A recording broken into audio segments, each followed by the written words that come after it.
The Hunger Games didn't invent the death game trope in sci-fi and fantasy, but it inarguably thrust it into the mainstream.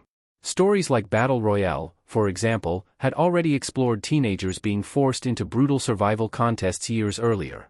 However, it was Katniss Everdeen, Jennifer Lawrence, whose story turned surviving dystopian games into blockbuster entertainment and paved the way for future hits like Squid Game to dominate pop culture years later. There have been countless variations on the same formula in the years since. Many other movies and TV shows, such as the Maze Runner franchise, recycled similar setups with increasingly familiar twists.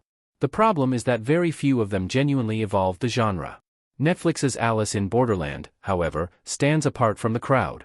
Based on the manga by Hiro Aso and released in 3 seasons from 2020, 2022, and 2025, Alice in Borderland follows Arisu, Kento Yamazaki, a directionless young man who suddenly finds himself trapped in an abandoned version of Tokyo where deadly games determine survival. On paper, it sounds like another Hunger Games-style death game-based fantasy thriller, but the series quickly reveals itself to be something stranger and far more ambitious. Alice in Borderland puts a mystery box spin on the death game trope. The series turns familiar survival games into a much bigger sci-fi mystery. The death game subgenre of sci-fi and fantasy has become incredibly crowded over the last few decades. Between the Hunger Games, Squid Game, Battle Royale, the core formula is well known, and Alice in Borderland initially appears to follow the same blueprint. Arisu must compete in increasingly dangerous games while trying to stay alive in an empty version of Tokyo. The setup is instantly recognizable.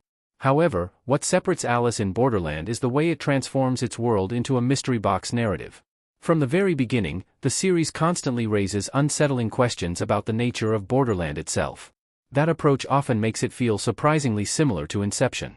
Christopher Nolan's 2010 film constantly blurred the line between reality and illusion, forcing viewers to question what was real alongside the characters. Alice in Borderland creates a similar atmosphere. The further Arisu investigates Borderland, the more unstable reality itself begins to feel. This mystery-driven structure gives Alice in Borderland an identity that many other death game stories lack. In the Hunger Games, the capital's motivations and the rules of the world are mostly understood from the beginning. The tension comes from whether Katniss can survive. In Alice in Borderland, understanding the world becomes just as important as escaping it. Like many scenes in Inception, every answer only creates bigger questions, making for a perfect and incredibly bingeable mystery box experience.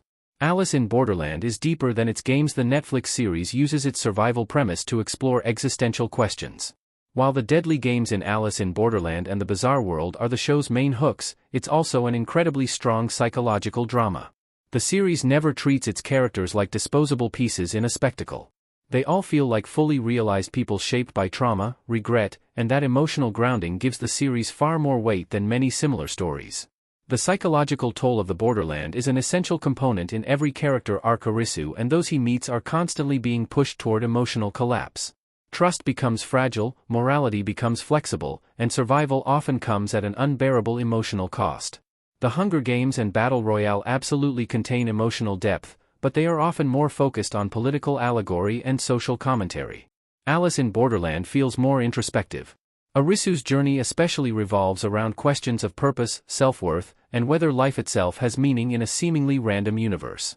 In addition to Hunger Games and Battle Royale-like physical danger, Borderland constantly forces characters to confront who they really are.